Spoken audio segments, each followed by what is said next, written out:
তার সন্তান কি? তার সন্তানদের পরিচয় হলো কাসেম, জয়নব, রুকাইয়া, উম্মে কুলসুম, ফাতেমা, আব্দুল্লাহ। এই 4 জন সন্তান, মানে 4 জনের কয়জন? 2 জন হলো ছেলে, আর জয়নব, রুকাইয়া, উম্মে কুলসুম, ফাতেমা এই 4 কন্যা। 2 ছেলে এবং 4 কন্যা, মোট 6 জন। এই 6 জনের মা ছিলেন খাদিজা রাদিয়াল্লাহু তাআলা আনহা। রাসূল সাল্লাল্লাহু আলাইহি ওয়াসাল্লামের মোট স্ত্রীর সংখ্যা ছিল 13 জন। পয়েন্টগুলো জেনে রাখেন। প্রথম স্ত্রী খাদিজা রাদিয়াল্লাহু তাআলা আনহা। খাদিজা রাদিয়াল্লাহু তাআলা আনহা যতদিন বেঁচে ছিলেন তখন তিনি আর কোনো বিয়ে করেন নাই। খাদিজা রাদিয়াল্লাহু তাআলা আনহা মৃত্যুবরণ করার পরে তিনি বাকি স্ত্রীদের বিয়ে করেছেন।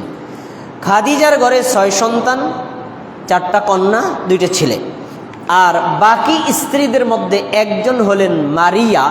মারিয়ার ঘরে মুহাম্মদ সাল্লাল্লাহু আলাইহি ওয়াসাল্লামের একটা সন্তান জন্মগ্রহণ করেছিল, তার নাম ছিল ইব্রাহিম। এই ইব্রাহিম ছোট্ট বয়সে আবার মৃত্যুবরণ করেন।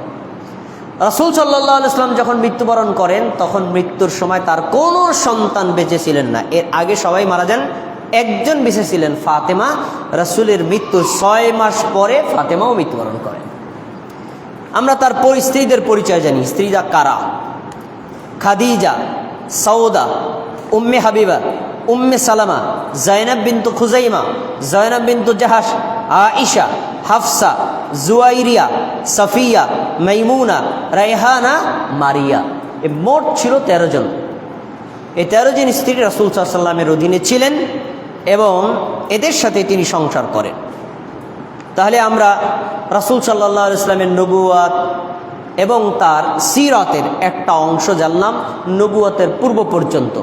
পরের খুতবায় আমরা বাকি অংশ জানবো ইনশাআল্লাহ।